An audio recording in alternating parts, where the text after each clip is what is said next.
طيب أخ أحمد، إحنا راح نبدأ نتكلم عن حقبة الثمانينات ونتوقف عن مجموعة من الأحداث المهمة اللي جرت في فترة الثمانينات، لكن أرجع شوية إلى فترة السبعينات، وهذا الموضوع أيضا استمر في فترة الثمانينات. الأحداث الداخلية في ليبيا، وتحديدا في موضوع ما كان يعرف في ذاك الوقت بثورة الطلبة. إيش اللي صار تحديدا في موضوع ثورة الطلبة؟ وبعد إعلان قيام سلطة الشعب كان لابد لكل قطاع من القطاعات أن يأخذ زمام نفسه، فقامت في 7 أبريل الثورة الطلابية لتصحيح مفاهيم التعليم والعلاقة بين الطلبة والجامعة والعمال فكان هذا هو اللي في هذه المرحلة يعني كانت بهذا الشكل وبهذا المعنى. 77 في أعتقد 77. نعم. محمد المقيرف ذكرنا اسمه سابقا، ذكرنا في أبريل 77 أعلن القذافي ثورة الطلبة، حيث علق العشرات منهم على أعواد المشانق في الشوارع العامة وسجن المئات، وكذلك فعل مع الكثير من الأساتذة وأجبر الليبيين على الاحتفال بهذا التاريخ في كل عام. لا، هو احتفال الطلبة أولاً، وبعدين حكاية شنقة هذا كله كلام عاري عن الصحة. وحصل إعدام في ميدان لجواسيس كانوا مكلفين من الدولة لتفجير ميناء بنغازي، وتم إعدامهم. جواسيس طلبة؟ لا مش طلبة لم يعدموا. اللي أعدموا ليبيين للأسف واحد ليبي، واعتقد 1 أو 2 آخرين من جنسيات عربية أخرى. مين الدولة العربية؟ مشي هذه. لا تونا بعدين الحلقة.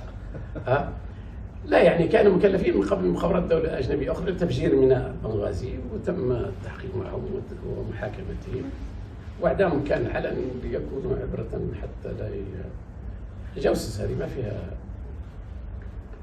فطبعا هؤلاء شوف، لم يكونوا، لو كان القذافي كما يقولون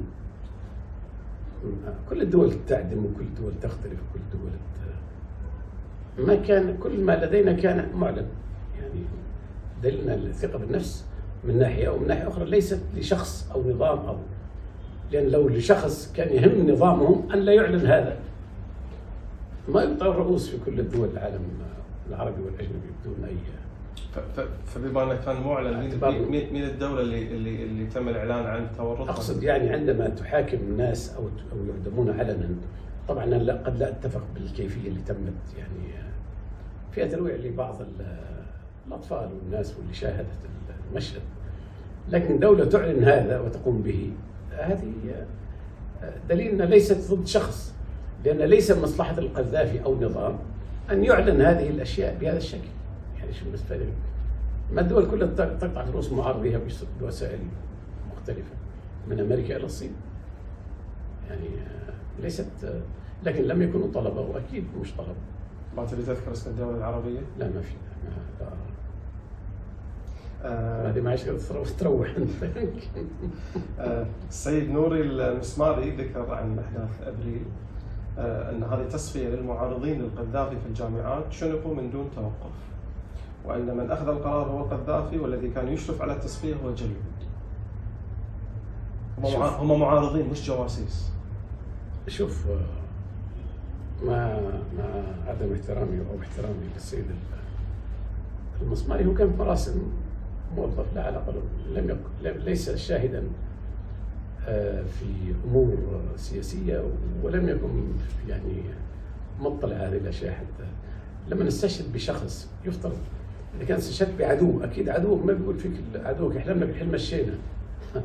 عدوك شو بي يعني، لما يكون حد محايد أو طرف باحث أو من الإجابة عليه تصبح ما فيها بأس. لكن أخونا نوري هذا يعني ما في الأحداث اللي حصلت في ليبيا، هو كان خارج ليبيا وضغطوا عليه الفرنسيين بأن يخرج ويتكلم بعض المحطات العربية بعد 2011 تقصد؟ إيه، فاصبح يقول اي كلام عشان ينجي نفسه او لا يحسب على النظام، لانه هو نوري هذا رفيقنا من سنوات طويله وكان في المراسم. هو كان رئيس المراسم. اي لكن ما كان يعني اجبر على ناس كثيره قالت كلام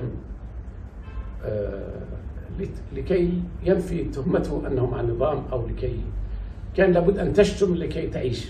في 2011 وما تلاها لفتره طويله ناس كثيره قالت كلام تحت الضغط، وناس كلام تحت التهديد، وناس ضمن الجوقه، ضمن الحرب النفسيه اللي شنت على معمر وعلى ثوره الفاتح. يقال لغط كثير، اليهودي، المليارات، الاقتصاد، الكذا كذا كذا كذا، ومحتاجين ادوات ان تقول هذا الكلام للملأ حتى تعطي مصداقيه، لكن هو لا يعنيه الكلام ولا يقوله. حتى بالنسبه لي انا اشك انه حتى يقال هذا الكلام. طيب هذا كلام ايضا ذكره الوزير الجزائري السابق محي الدين عميمور. هو تحدث عن مرحله من ال 75 الى نهايه الثمانينات، الاحداث اللي كانت تجري في ليبيا، وتحدث انه كان معمر القذافي عنيف جدا في تعامله مع الداخل والخارج، والقى في مطلع الثمانينات خطبه اطلق فيها عمليه تصفيه سموا بالكلاب الضاله، وقال في الخطاب: سنقتلهم وسنسبي نساءهم ونيتم اطفالهم ونرمل زوجاتهم. وتم تصفيه معارضين في الخارج مثل المحامي محمود نافع ومحمد ابو زيد ومحمد مصطفى رمضان في لندن، وعز الدين الحضيري في ايطاليا، وقتل اشخاص في المانيا، وقتل كثيرون بينهم عامر الدغيس قائد حزب البعث في ليبيا. ومن يتخذ قرار قتل معارض هو معمر القذافي شخصيا.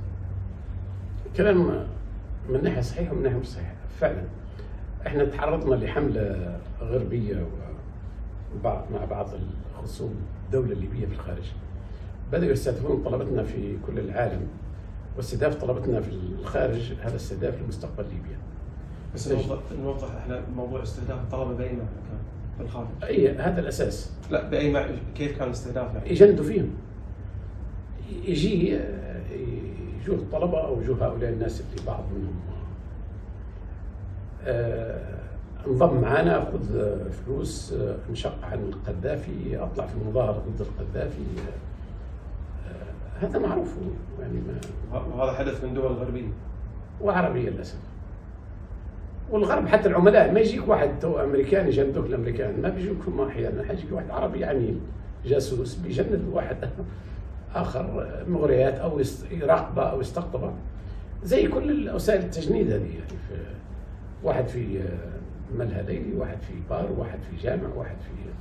لكن كان خطورته في ذلك الوقت هو استهداف مستقبل الليبيين من المهندسين والاطباء والعشرات الالاف من طلبتنا في الخارج. فحركه اللجان الثوريه عقدت ملتقى في بني غازي، وطالبت بتصفيه اعداء الثوره في الخارج الذين يستهدفون مستقبل.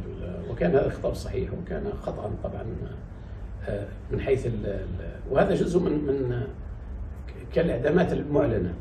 كان ممكن يحصل هذا بدون اعلان يعني، لكن لان ثوره الفاتح هي ثوره جماهيريه والناس وليست لشخص. كل الدول تصفي معارضيها وتصطادهم، لكن ان تعلن وان تبدا في هذا.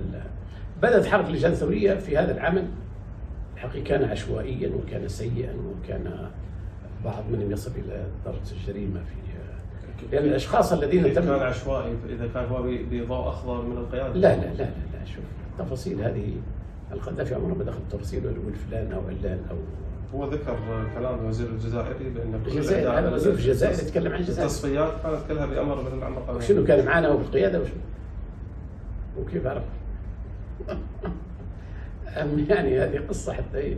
شنو علاقه الجزائري؟ هو يتكلم عن الجزائر، حقه يتكلم عن الجزائر، يتكلم في العموم يتكلم، لكن لما يتكلم يقول لك والله بامر معمر، كانه قاعد معنا في القياده ويسمع معمر يقول لهم اقتلوا فلان وخلوا فلان. هذا مش صحيح. الاشخاص الذين للاسف تم تصفيتهم، وانا ادين هذا وادنته في السابق، لم يكن لهم علاقه باشياء كثيره يعني. كانوا مسالمين وكانوا معارضين، بعض منهم يعني مثل محمود نافع، هذا صديقنا وصديق اخي السيد، وكان في لندن، وتعرفت عليه ببيت اخي السيد في لندن عندما كان في السفاره وصديقنا ورجل ويأتي إلى ليبيا ويعود إلى ليبيا. كانوا عامل جريمة كان ممكن سجنه في ليبيا وأخذ في ليبيا. تسويته كانت خطأ؟ خطأ. قد تكون حتى يعني الشباب الذين ذهبوا وانطلقوا في هذا من الحركة الثورية أو من أي يعني تحت ضغوطات حماس ونوع من المزايدة ونوع من لكن هم قاموا يعني من ثاني في أسماء يعني ما بدليل أن الذين يستحقونها إذا كان بالمعنى السياسي لم يطالهم هذا يعني هذه التصميم الذين راحوا في هذا وكان عمل حقيقة استعراضي أكثر منه حقيقة عمل يخدمنا. وأنا كنت أحتج على هذا العمل لأن احنا عندما تقوم بعمل زي هذا في بريطانيا وإيطاليا ولا فرنسا ولا حتى أمريكا أنت بتؤلف الرأي العام الأجنبي عليك من ناحية، ومن ناحية أخرى تحرج الدولة اللي قمت بها في هذا العمل، ولا فائدة من هذا لأن لم يكن حقيقة هناك معارضين حقيقيين للقذافي حتى هذه الساعة. ما في واللي تم تصفيتهم في السابق ما مش معارض مختلفين معنا على سلطة الشعب. طبعا عندما قام سلطة الشعب منعنا الأحزاب هذه النشاطات المعادية لسلطة الشعب، فاختلفوا معنا البعثيين والشيوعيين والإخوان المسلمين الذين كان لديهم أحزاب في ليبيا وخرجوا خارج ليبيا وطفشوا وبعضهم دخل في السجون. وكان هذا طبعا يعني مرحلة لا أستطيع أن أقيمها الآن وفقا لما هو موجود الآن وبعقلية الآن. في ذاك الزمن كان هذه أشياء يعني معتادة في الأنظمة. بس أنت ذكرت قبل قليل في سياق الكلام أنك أنت احتجيت على هذه الممارسات عند الأخ معمر ولا؟ والله مع زملائنا سواء في الحركة أو حتى مع الأخ معمر يعني أنا لأن أنا كنت أقوم بمهام في أوروبا واحد لمست أن احنا أضروا بنا، هذا العمل أضر بنا لم يفيدنا. لا ردة الفعل كيف كانت تكون؟ ردة الفعل أقصد الليبية لما كنت تحتج. تم إيقاف هذا العمل توقف من يعني هي كانت موجة ما استمرتش كم شهر وتوقفت لأنها أساءت لنا وضرت بنا ولم تخدمنا ولم تصفي المعارضين الذين يشكلون خطر. انه مش لأن يشكلوا خطر على ليبيا، لأن حتى هذه الساعة لا توجد معارضة لها معنى ضد القذافي. حتى هذه الساعة هو مات 11 سنة استشهد، ما فيش حد يقدر يقول أنا معارض ضد القذافي لأن أنا ما شفتش، بدليل أنهم عندما استلموا السلطة في ليبيا ساقوه نحو الجحيم. المعارض يسوقها نحو مزيد من الحرية، مزيد من المجد، التقدم، الكرامة والكبرياء، مش يوصلها يعني إلى هذا الوضع اللي فيه. وأيضا المخابرات الأجنبية اصطادت هؤلاء الذين ضد معمر وضد ثورة الفاتح واستخدمتهم من المغرب إلى الجزائر إلى تونس إلى مصر إلى أمريكا إلى فرنسا إلى بريطانيا. تقصد هذه الدول ولا أعتقد أن المعارضة في المعارضين كانوا في الداخل. تقصد هذه الدول اللي شاركت في نعم عملية التجنيد. نعم. وفي نفس الوقت المعارضة حقيقة في الداخل، كان لدينا معارضين في الداخل واختلفنا معهم وبعضهم قضى ممكن بالإعدام أو بالسجن أو ماذا كان. هؤلاء الحقيقة لهم كل الاحترام والتقدير، خصوم وفي ليبيا ولم يلوثوا مع مخابرات الدول الأجنبية. اللي خرج في الخارج ما في، أنت لا تأخذ لا إقامة ولا عمل ولا واستخدم ولم تقرأ كل الوثائق الآن اللي تظهر. وكل من عاد منهم إلى ليبيا في ذلك الوقت حتى كان محكوما إعدام وفي ناس رجعت ليبيا لم يمسوا. أنا ساهمت في إرجاع مجموعة كبيرة من خصومنا في الخارج. متى؟ وعادوا في أي سنة تقريبا؟ عبر كل السنوات. يعني محمود المغربي كان رئيس وزراء في السابق في العهد، كان مسجونا في عهد ثورة الفاتح قبل الثورة، أخرج من السجن هو عز الدين الغدامسي، واختلفوا معنا وخرجوا. وين راحوا في أي دولة؟ عز الدين كان السفير في النمسا والثاني ذهب إلى لندن، وبعد حوارات معهم في بريطانيا وفي النمسا عادوا إلى ليبيا وتقلدوا وظائف في عهد معمر. عبد المنعم الهوني اختلف وعاد واصبح في الجامعه العربيه. كثيرين يعني حتى بشير الرابطي كان رئيس البرلمان الاتحادي هنا في مصر وعاد الى ليبيا انا اللي يهمني ما فتحنا هذا الموضوع هي اسماء ايضا مهمه وغيره وكثير غيره. الاخ احمد قذافي الدم كان له دور في ارجاع بعض المعارضين الى ليبيا. هو سياسه الدوله، انا لست بطلا كما انا لا اريد ان اطلع انا اللي صاحب. لا بس احنا في البرنامج احنا الحين ضيفنا هو احمد قذافي الدم، فاحنا قاعدين نحاول نوثق محطات في تاريخ احمد قذافي الدم. هؤلاء الذين اسميتهم اكثر اهميه بكثير من الناس اللي وعادوا الى ليبيا، لان يعني هناك وسائل كثيره تنقل بها او سواء نظامك او خصومك او سميها كما تريد.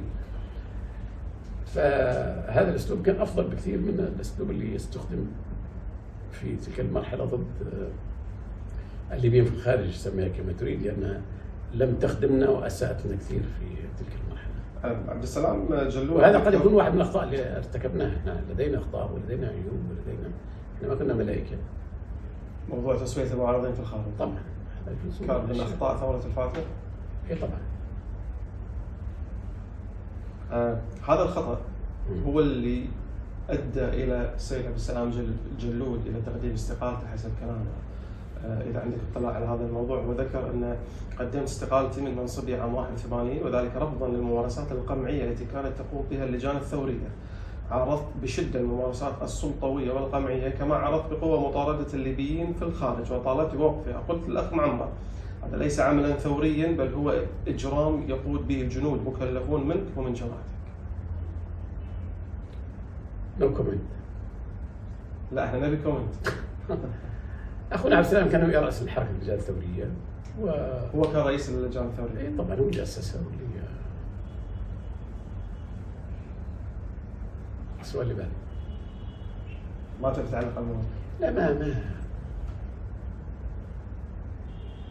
طيب رجعت لك كلام ومقطع آخر من السيد محمد المقيري على الموضوع، وذكر ونتحدث عن موضوع اللجان الثورية اللي كانت أو ممارسات اللجان الثورية. أن أبريل 77 إعدام 3 مواطنين معارضين وإبقاء جثثهم معلقة 6 ساعات. نوفمبر 80 الهجوم على مسجد القصر بمدينة طرابلس والاعتداء على إمامة الشيخ محمد البشتي وعدد من مريديه. 83 شنق 4 مدرسين فلسطينيين في ساحة المدارس. 84 إعدام طالبين في ساحة جامعة طرابلس إثر عملية معسكر باب العزيزية ووضع جثث المعدمين في سيارة قمامة وعرضها في ميدان. ذكر مجموعة من الممارسات التي كانت تقوم بها الممارسات. أي باب العزيزية. أنا نقلت المقطع كما هو. طبعا هو العملية سموها باب العزيزية، ما في حاجة اسمها باب العزيزية، ما حد يقترب، ما كان أحد يجرؤ أن يقترب باب العزيزية ولا عمره حصلت القصة. هذه العملية تم ترتيب لها من CIA مع السيد المقرف في الخرب السودان. هذا في أي سنة؟ في الثمانينات، منتصف الثمانينات، في عهد نميري. احنا اختلفنا مع نميري منذ أن بدأ ينحرف بالسودان. أنا بس قبل ما أتكلم عن النميري، أنا أتكلم عن النميري بس في موضوع ممارسات اللجان الثورية. إيه ما هذا اللي يقول لك، ما هذه واحدة مشايخ يقول لك تم باب العزيزية أو هجوم على باب العزيزية، هم يسموها الآن عملية باب العزيزية. لا علاقة لها. هذه تم تدريب هؤلاء الشباب في الخرطوم عندما كان النميري على علاقة بشارون وكان يلعب مع الكورة في النميري كانت عنده علاقة مع شارون؟ إيه طبعا. لما هرب الفلاشة إلى اختلفنا معه، فجابوا الأمريكان هؤلاء مع المقريف ودربوا في، وهذا بالمناسبة نشره أحد الذين شاركوا بهذا العمل الدكتور يوسف شاكير، هو الآن موجود، كان يعمل معارضا شرسا ضد النظام، وعندما اكتشف هذه المهزلة عاد إلى ليبيا وكان محكوم بالإعدام وأصبح معنا، وفي 2011 كان له دور كبير في فضح هذه المؤامرة على الشعب الليبي. ما كان هؤلاء الناس مجموعة سربت إلى ليبيا بالتعاون مع المخابرات الفرنسية والأمريكية، وعندما وصل الشباب إلى ليبيا سكنوا في عمارة، وتم أحدهم يعني 2 منهم ذهبوا وبلغوا المخابرات الليبية، وأصبحت تراقب المكان وطوقت المكان ودهمت المكان. بعضهم قضى في المواجهة لأنهم كانوا مسلحين، ولما طوقتهم القوات الليبية يعني قاوموا، وبعضهم هرب، وبعضهم طبعا اللي بلغ هذا موجود حتى للساعة، وعادوا إلى أمريكا. بعض منهم اللي وخرجوا بعد 2011، أفرج عنهم قبل 2011، وأحياء موجودين الآن في بعضهم في ليبيا، لا باب العزية ولا باب اللوب المسلمين ولا باب الحارة. بس في موضوع ممارسات اللجان الثورية ما ذكر. كان شوف كان هناك ممارسات خاطئة، كان هناك عنف غير مبرر في بعض الأحيان من قبل شباب حركة اللجان الثورية، هذا أكيد، أو تجاوز أو سميها كما تريد، لكن ليس بما يقوله أعداءنا. وهؤلاء ليس من حقهم يتكلموا الآن بعد أن عاثوا في الأرض فسادا وقتلوا، دمروا بلد، مش بيتلين 5 ولا 6 ولا أعدم 1 ولا أعتقد أن أحدا في ليبيا أعدم لأنه ضد النظام. واحد جاسوس جاب ألغام لاصقة لليبيا مثلا، يقول معمر حبسني 15 سنة، هو معمر لا يعرفه ولا عنده به علاقة. القانون الليبي والأجهزة الليبية اللي قبض عليه وحكم إعدام، معمر لم يعدمه فأصبح في السجن 15 عام، هو محكوم إعدام. يعني هو يعني قلب الحقائق هذا لا يخدم أحدا. لا بس احنا في العالم العربي معروف ان من يعارض النظام وان كانت معارضة سياسية فهو مصيره اما القتل او السجن او النفي. احنا لا، احنا قاعدين حيين وشوف 2011 على البوارج بما فيهم السيد المقرف هذا، بدليل ان النظام كان نظام ملائكي، والا ما كان تطاله ايدي النظام. لو كان معارضا فعلا او يصفي القذافي المعارضين فما شاهدت هذه الوجوه. وعندما عادوا الى ليبيا، الاسماء اللي سميتها لك كلها محكوم اعدام، 4 أو 5 اشخاص. الاسماء اللي انت شخصيا طبعا ساهمت في عودتهم. طبعا عادوا الى ليبيا ما حدش كلمه، واصبحوا في وظائف. سيد عبد المنعم اصبح سفيرنا في ماسك الملف الليبي في الجامعه العربيه، ممثلنا يقود الوفد الليبي في الجامعه العربيه. يعني ما عندنا هذا الحقد او الكراهيه الليبيين. طيب، وموضوع الجبهه الوطنيه للانقاذ الليبي اللي صارت عام 81، هذه اسست المخابرات الامريكيه في السودان، وفي المغرب بدات في المغرب وبدات في السودان. الوثائق موجوده واعترف بها السيد هذا محمد اعترف بها نفسه، قال استدعيت المخابرات الامريكيه وذهبت الى امريكا انا وعبد المنعم وحصل وكلفت وذهبت وجبت. كل قصه حكاها كما ينبغي، وحكاها الدكتور يوسف شاكير في كتابه صناعه معارضه. انت تقصد محمد المقرف تقصد؟ لا، الدكتور شاكير كان معه قبل محمد، كان معه الدكتور شاكير مع من؟ مع المعارضه. كان اشرس المعارضين ضد القذافي، وكان مسؤول عن الاعلام، وعمل في امريكا من ضمن الجوقه اللي كانت ضدنا.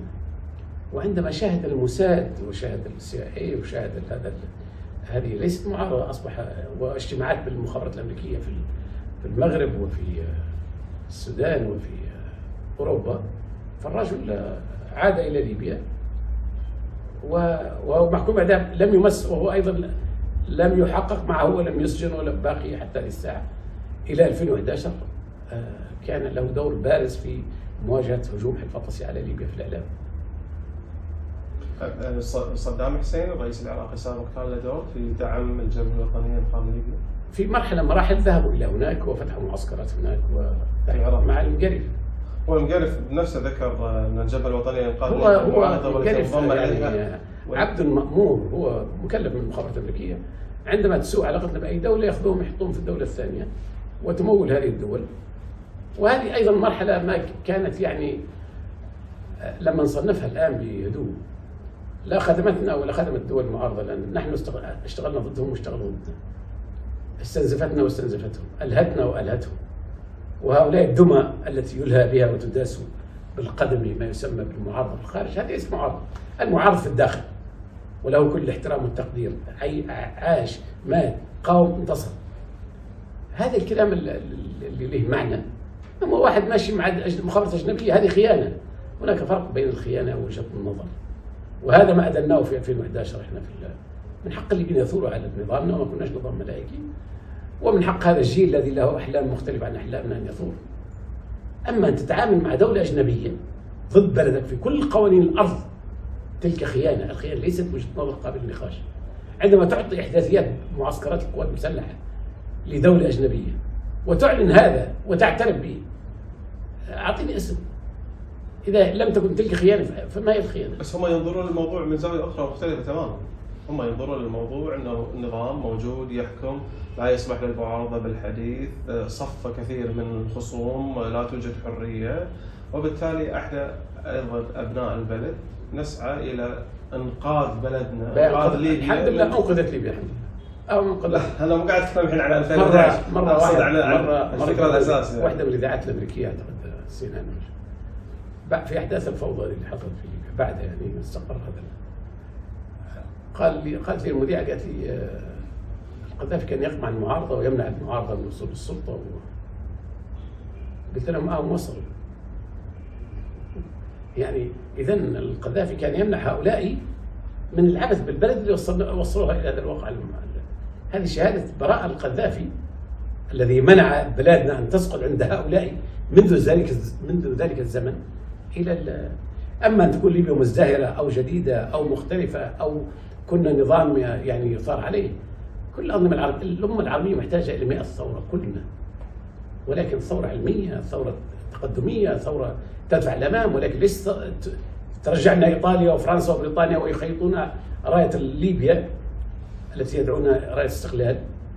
وبالمناسبه اول مره في هذه الرايه والدي، لكنها تنسب تخيطهم على بريطانيا وفرنسا وايطاليا وامريكا وتخصف فيها الليبيين وتقول لي راي استقلال. اي استقلال هذا؟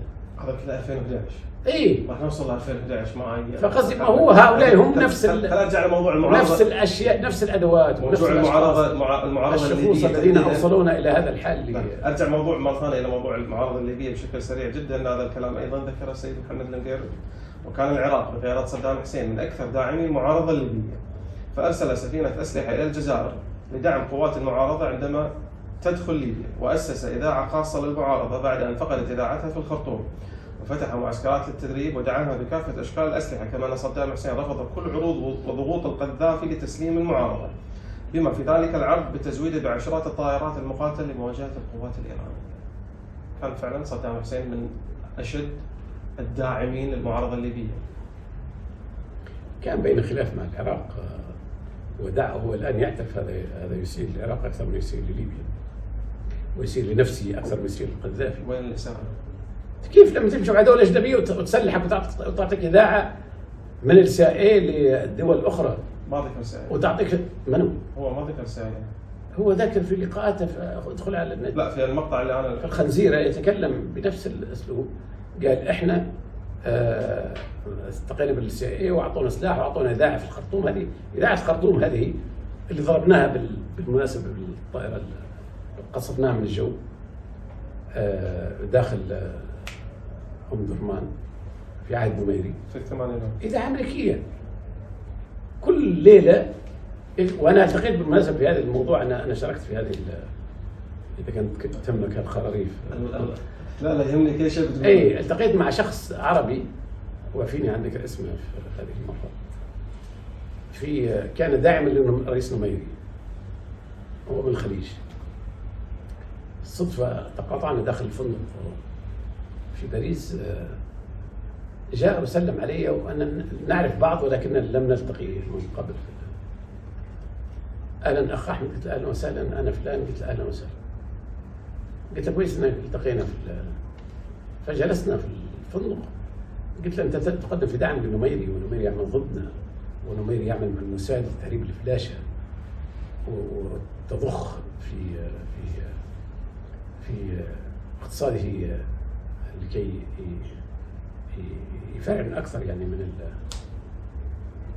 وارجوك استمرارك في هذا الواحد تصبح خصم في خندق الان قاعد يقول اعداء الامه. اي الخليجي قال لي يا اخ احمد اني أعطيني فرصة ونلتقي غدا نحكي أكثر في هذا الموضوع. اليوم التالي اتصل بي صباحا وجاءني هو وزير الدولة السوداني في ذاك الوقت في عهد نميري. قال لي معي ضيف تحب تستقبلنا؟ قلت له مرحبا بك. وإذا به مع وزير الدولة السوداني مدير مكتب الرئيس شاب وما كانش كبير في السن. فقال لي تفضل يا سيدي انتوا ليش تعاركوا؟ لي لكن نديروا حل بيننا وبين السودان فاجتمعت بهذا وابلغته رسالتنا. قلت له انتم الان اعداء الامه نشرون عندك وبتلعب معي في كوره الفلاشه تاتي تضخ بالاف من الشباب الافارقه الى العدو الصهيوني وتآمرون علينا. فقلت ارجوكم اذا استمرتوا في هذا احنا لن نتوقف كثيرا عن مداهمه الخرطوم. وايضا في ذلك الوقت طبعا ما هوش سر كنا نعمل مع المعارضه السودانيه بقوه ضد النميري. المعارضه السودانيه وقتها كانت بقياده من؟ كان فيها الختميه والصادق المهدي، كان كل الشعب السوداني ضد النميري في لا اللي شخصيا انتم كنتوا تتواصلون معه؟ مع الجميع. احنا عندما ننوي حد نستخدم كل ما هو ممكن. لأمريكا استخدمنا الهنود الحمر والسود كل أجناس الأرض. بس أمريكا اللاتينية نفتح قوس بس عندما نكون مع السودان هذه يعني أشقائنا ولدينا ملايين سودانيين. بس أشقائنا احنا في النهاية يعني هي العملية صحيح ان أشقائنا بس يعني ذكرت التواصل كان مع الجميع من قبل المعارضة السوداني لدعمهم للانقلاب على النميري. طبعا إيه. نفتح قوس سريع. النميري عندما يفتح أراضي السودان إلى تهريب عشرات الآلاف من الفلاشة إلى العدو الصهيوني، هذا حربه جائزة. ليش حرب جائزة؟ ما هو ما وداهم إلى ليبيا، ما وداهم إلى إحنا فلسطين بالنسبة لنا زي طرابلس، زي غزة، زي القدس، زي جدة، زي بغداد، زي طنجة. نحن عرب وحدويين أحرار. رسالتنا ما كانت خلاص ليبيا وبعدين ناكل نشرب باش نحكموا ونبنوا عمارات من الزجاج ونقعدوا فرحانين. لا، ثورة الفاتح كانت تحمل القضية. بس هو ولذلك التعاطي معنا بهذا الشكل كأن دولة متقوقعة قاعدة في لا بس في النهاية قضية يقول لك أنا داخلية في النهاية. أنا إذا يا سيدي أنا إذا موضوع دعم الفلاشة وديتهم إلى إسرائيل أو فلسطين، هذا ما حدث كويس، وسقط النميري في كل الأحوال. فلما تكلمنا عن الإعلام والحملة الإعلامية أعطيناه إنذار. قلت له بعد كم شهر أعطيت إنذار لوزير الدولة وذهب وتم التواصل مع النميري والتواصل مع كذا ووعدونا خلال شهر. قلت له خلال شهر انتهى الشهر في آخر يوم في الشهر. طبعا هم لما قلت له هذه الإذاعة مش حتلاقوها في الموجود في أم درمان في الإذاعة. إيه إذاعة أمريكية حاطينها تسب فينا وبأساليب بأسلوب رخيص ومستفز موجهة إلى الليبيين. خلاص بعد هذه الفترة انتهت المهلة. هم توقعوا أن الليبيين يبعثوا كوماندوز يفجروها وحاصل حاملوا له حماية من تحت. توجهتوهم من السماء. إيه خلاص كل السلاح الجوي بالطائرات القاذفة الطيور وذهبت في آخر ساعة من الموعد المحدد ضربت المحطة بمن فيها. طبعا جاءوا بعدها الأمريكان أعطوهم بارجة، وقالها السيد المقري في حواراته مع الخنزيرة على في المياه البحر المتوسط وإذاعة موجهة إلى ليبيا. نفس وأعتقد مصير هذه السفينة كان كمصير إذاعة أم درمان. قصفت؟ ماني عارف، المهم اختفت. هذه أمريكية ما نقدر نقول قصفت وإلا الأمريكان بكرة يطلبوا تعديل. بس ذكرت أنها اختفت. إيه يعني كيف ما عاشتش يعني. لا أغرقت يعني؟ قلت لك ما عاشت، أنا إيش عرفني؟ أنا المهم اختفت. ما أنت تعرف كل أسرار الملف اللي حيجوا الأمريكان بكرة يطلبوا تعويض يقولوا إحنا دمرتوا لنا السفينة. فالمهم أنا أقصد هذه الأحداث اللي حدثت صراع بين ليبيا وبين أعدائها وليس مع الليبيين. هؤلاء عبارة عن جواسيس يقومون بمهام لصالح الدول الأخرى. لولا العداء بدليل عندما تحسن علاقتنا بالعراق يختفوا من العراق. سقط نظام النميري يختفوا من النميري. سقط نظام عادت علاقتنا مع مصر خرجوا من مصر. بس أدي بشكل سريع المغرب نفس الشيء. بشكل سريع جدا يعني نفتح قوس بس الممارسة. نحن نتحدث عن بعض الممارسات التي قامت فيها ثورة الفاتح واعترفنا أن بعض الممارسات كانت خاطئة. تكون عندي إذاعة موجهة ضدي في النهاية هو كلام. يعني أنا ما عملت عمليات انتحارية داخل ليبيا ولا تفجير ولا عمليات تخريبية داخل ليبيا. هي مجرد إذاعة كانت موجودة في الخرطوم موجهة إلى ليبيا. هل يستدعي الحدث نفسه؟ عفوا هو مش يقول عملت عملية بباب العزية. طبعا هذا كلام كذب بواح يعرفه كل الليبيين. هم جندوا مجموعة في ذلك الوقت. أيضا كانت هذه المجموعات دايرين معسكرات يدرب فيها CIA في الخرطوم وفي جبل الأولياء أعتقد ولا مش عارف ماني فاكر. ودخلوا عن طريق تونس بالتعاون مع القوات الفرنسية. تسللوا إلى ليبيا مسلحين لغرض القيام بعمليات تخريب في داخل ليبيا. هؤلاء الشباب الذين غرر بهم وضيعوهم في هذه المحرقة. بعضهم مات، بعضهم هرب، بعضهم بلغ كان يتعاون مع المخابرات الليبية، والمخابرات الليبية كانت ترصد هذا في ذلك الوقت. لكن هذه ما هي معارضة. 10 15 شاب 12 شاب حتى 100 شو بيديروا في بلد زي ليبيا؟ جايبين باخرة فيها سلاح. يعني شو بيدير في ليبيا؟ هو تخريب. هم الغرب استخدموا هؤلاء لتخريب بلداننا تماما كما حدث في هذا الربيع العبري. 2011 راح نوصل لها.